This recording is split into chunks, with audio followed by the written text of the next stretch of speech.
Hello and welcome to AutoInform Tool Supplement.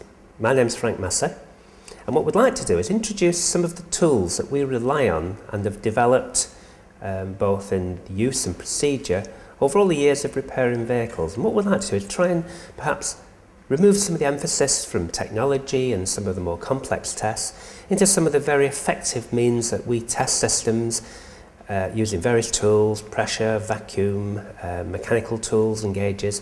Introduce you to the possibilities of introducing these into the procedures that you may adopt in your workshop.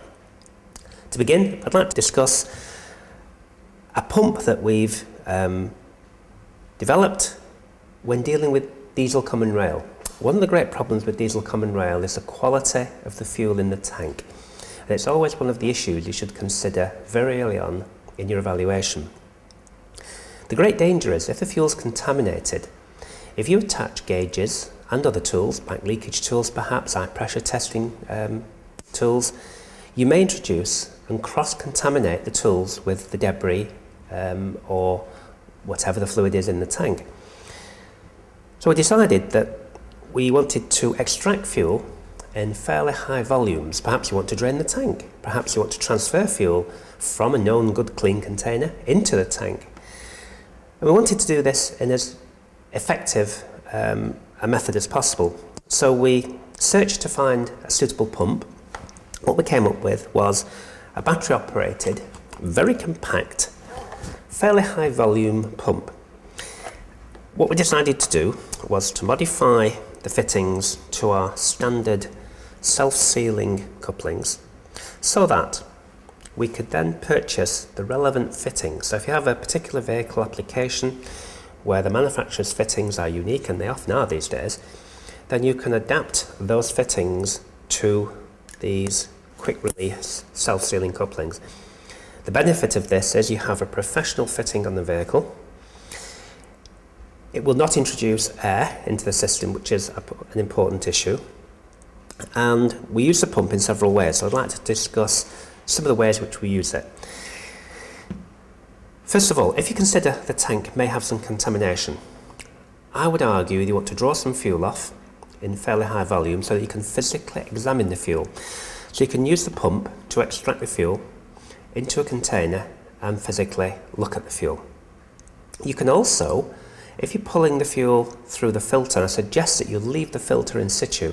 So you have your tank, your filtration, and then your pump in that order. By pulling the fuel through the filter at high speed, any contamination will be more effectively drawn into the filter element. You can then remove the filter element, perhaps when you empty the tank entirely if you have a serious consideration, and examine the filter itself. By doing that, you're also partly protecting the pump from contamination, but one of the considerations in choosing this particular pump was the fact that we can actually dismantle the pumping element and clean it out should there be contamination, because once again we also use this pump for priming systems up. Now, one of the problems with diesel common rail, I'm sure some of you have found this, if the system relies upon vacuum extraction of the fuel, in other words the fuel is drawn from the tank under the influence of a vacuum created by the high pressure pump, having dismantled the system, maybe emptied the tank, maybe changed the fuel filter, they're often very difficult to prime up.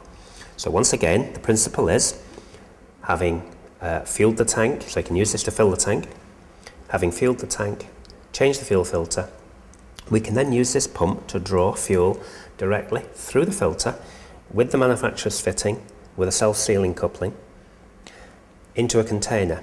So without the need of cranking the car or vehicle excessively, this will prime a filter up.